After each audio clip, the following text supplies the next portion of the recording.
Bismillahirrahmanirrahim. Assalamualaikum warahmatullahi wabarakatuh. Alhamdulillah, ashhadu an la ilaha illallah wahdahu la syarikalah wa ashhadu anna Muhammadan abduhu wa rasuluh sallallahu alaihi wa ala alihi wa ashabihi wa man tabi'ahum bi ihsanin ila yaumil qiyamah. Amma ba'd. Para penuntut ilmu yang dirahmati oleh Allah Subhanahu wa taala, ketahuilah bahwa ada 5 persaksian yang siapa saja mempersaksikan 5 perkara ini, maka Allah akan memasukkannya ke dalam surga betapapun keadaan amal dia. Yakni berdasarkan hadis dari Rasulullah sallallahu alaihi wasallam an Ubadah bin Samit radhiyallahu an qala Rasulullah sallallahu alaihi wasallam man syahida an la ilaha illallah wahdah la syarika lah wa anna Muhammadan abduhu wa rasuluh wa anna Isa abdullah wa rasuluh wa kalimatuhu alqaha ila Maryam wa ruhum min wal jannatu haqq wan naru haqq adkhalahu Allahul jannah ala ma kana minal amal. Dari sahabat Ubadah bin Samit radhiyallahu an, dia berkata bahwa Rasulullah sallallahu alaihi wasallam bersabda, barang siapa bersyahadah, yakni mempersaksikan bahwa sesungguhnya tidak ada yang berhak disembah kecuali Allah wahdahu, satu-satunya, la syarikalah, tidak ada sekutu baginya, wa anna Muhammadan abduhu wa rasuluh, dan bahwa Muhammad sallallahu alaihi wasallam adalah hambanya dan rasulnya, wa anna Isa abdullah, dan bahwa Nabi Isa alaihi salam adalah hamba Allah, wa rasuluh, dan rasulnya, wa kalimatuhu alqaha ila Maryam, dan kalimatnya kepada Maryam, wa ruhum min, dan ruh darinya, wal jannatu haqq wan naru haqq adkhalahu Allahul jannah ala ma kana minal amal. Dia juga meyakini bahwa surga itu benar dan neraka itu benar, maka Allah akan memasukkannya ke dalam surga betapapun keadaan amal dia. Dalam hadis ini terdapat di dalamnya pelajaran yang besar untuk kita kaum muslimin, yakni ada 5 yang harus kita yakini dan kita persaksikan. Hadis ini diriwayatkan oleh Imam Al-Bukhari dengan nomor hadis 3435 dan diriwayatkan juga oleh Imam Muslim dengan nomor hadis 28. Bahwa ada 5 persaksian atau 5 yang harus kita yakini yang Rasulullah sallallahu alaihi wasallam sampaikan dalam hadis ini. Yang pertama, man syahida an la ilaha illallah wahdah la syarikalah. Barang siapa yang mempersaksikan la ilaha illallah, tidak ada yang berhak diibadahi kecuali Allah wahdahu, satu-satunya, la syarikalah, dan tidak ada sekutu bagi dia. Kemudian yang kedua, dia mempersaksikan bahwa wa anna Muhammadan abduhu wa rasuluh, bahwa Nabi Muhammad sallallahu alaihi wasallam adalah hambanya dan rasulnya. Dan yang ketiga, dia mempersaksikan bahwa Isa abdullah wa rasuluh, bahwa Nabi Isa alaihi salam adalah hamba Allah dan rasulnya, dan kalimat Allah kepada Maryam serta ruh dari Allah Subhanahu wa taala. Dan yang keempat serta yang kelima, dia mempersaksikan bahwa surga itu benar dan neraka itu benar. Maka jika 5 perkara ini kita meyakini dan mempersaksikannya, maka Allah Subhanahu wa taala akan memasukkan kita ke dalam surga betapapun keadaan amal kita. Sebab di akhir hadis Rasulullah sallallahu alaihi wasallam bersabda, adkhalahu Allahul jannah ala ma kana minal amal. Maka Allah akan memasukkannya ke dalam surga ala ma kana minal amal, apapun keadaan amal dia, atau Allah memasukkannya ke dalam surga berdasarkan amal perbuatannya. Kemudian kita akan lihat apa makna yang terkandung dalam hadis ini.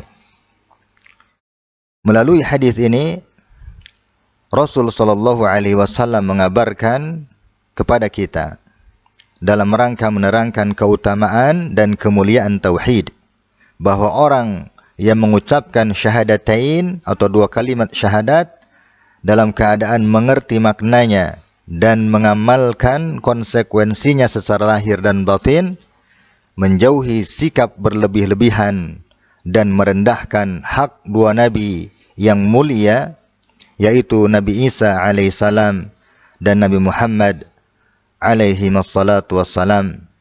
Kemudian mengakui kerasulan dan kehambaan keduanya kepada Allah dan meyakini bahwa keduanya tidak memiliki sedikit pun kekhususan dalam sifat rububiyah Allah Subhanahu wa taala, yakni keduanya baik Nabi Isa atau Nabi Muhammad sallallahu alaihi wasallam tidak ikut andil dalam mencipta, mengatur dan menguasai seluruh alam ini, serta meyakini keberadaan surga dan neraka. Maka tempat kembali dia adalah surga, meskipun darinya atau dari dirinya muncul perbuatan-perbuatan maksiat atau dosa selain dari dosa kesyirikan. Ada makna yang harus kita ketahui, yakni makna yang penting dari penggalan hadis ini, yakni di akhir hadis Rasulullah sallallahu alaihi wasallam bersabda, adkhalahullahul jannah, akan memasukkan dia ke dalam surga, ala ma kana minal amal. Maka apa makna ala ma kana minal amal? Yang pertama, maknanya adalah Allah memasukkan ia ke dalam surga meskipun ia kurang beramal dan masih memiliki dosa-dosa.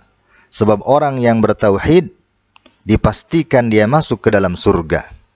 Masuk surganya pasti, walaupun dia meninggal dunia dalam keadaan masih memiliki dosa-dosa, asal dosa yang ia bawa ketika meninggal itu bukan dosa menyekutukan Allah Subhanahu wa taala atau dosa syirik.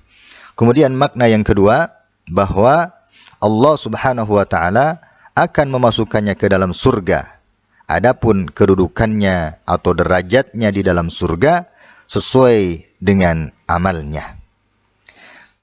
Barangkali kita akan lanjut ya kepada faedah hadis. Ya. Dari pelajaran hadis yang agung ini kita bisa melihat pelajaran-pelajaran penting di dalamnya. Yang pertama, yakni keutamaan tauhid, bahwa Allah menghapuskan dosa-dosa hambanya dengan sebab tauhidnya, yakni ketika Allah Subhanahu wa taala menghisab hamba ini, seandainya dia meninggal dunia masih membawa dosa-dosa selain syirik, kalau dia adalah seorang yang bertauhid, maka Allah Subhanahu wa taala mengampuni dosa-dosanya.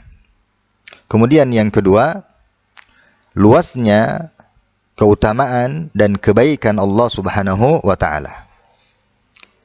Yang ketiga, pelajaran dari atau faidah dari hadis ini adalah kewajiban menjauhi sikap berlebih-lebihan dan merendahkan hak para nabi dan orang-orang soleh.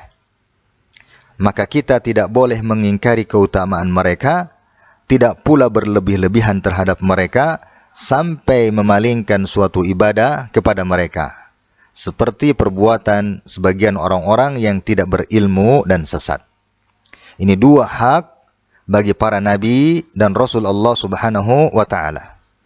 Jadi kita tidak boleh berlebih-lebihan dari satu sisi sampai mensejajarkan nabi atau rasul itu dengan Allah Subhanahu wa taala. Atau dari sisi lain kita tidak boleh merendahkannya. Ya, sebab dia adalah seorang rasul. Sebagaimana dalam hadis yang tadi disebutkan, bahwa kita bersaksi wa anna Muhammadan abduhu wa rasuluh. Ada dua di situ persaksian atau yang harus kita yakini, bahwa Nabi Muhammad SAW kita yakini abduhu adalah hambanya, Maka kita meyakini bahwa Nabi Muhammad SAW dan juga Nabi Isa alaihissalam adalah hamba Allah yang dicipta, diatur, dan dikuasai oleh Allah. Maka kita tidak boleh berlebih-lebihan kepadanya. Ya, kita tidak boleh meminta, berdoa kepadanya, sebab dia adalah hamba. Kemudian dari sisi lain, wa rasuluh, dan dia adalah rasulnya. Maka kita mengimani dia adalah Rasul Allah Subhanahu wa ta'ala. Dari sisi ini kita tidak akan merendahkannya, sebab dia adalah seorang Rasul. Kemudian pelajaran yang berikutnya adalah bahwasannya akidah tauhid menyelisihi semua agama kekafiran, baik Yahudi, Nasrani, penyembah berhala, serta yang semisal dengan mereka. Yang terakhir, pelajaran dari hadis ini adalah pelaku maksiat dari kalangan orang yang bertauhid, mereka tidak kekal di dalam neraka jahanam. Ini barangkali pelajaran dari hadis yang mulia ini. Semoga kita dikumpulkan oleh Allah Subhanahu wa ta'ala kelak di akhirat bersama orang-orang yang bertauhid. Allahumma amin ya rabbal alamin. Subhanakallahumma wa bihamdik, asyhadu an la ilaha illa anta astaghfiruka wa atubu ilaik. Wa akhiru da'wana anil hamdulillahi rabbil alamin. Wassalamualaikum warahmatullahi wabarakatuh.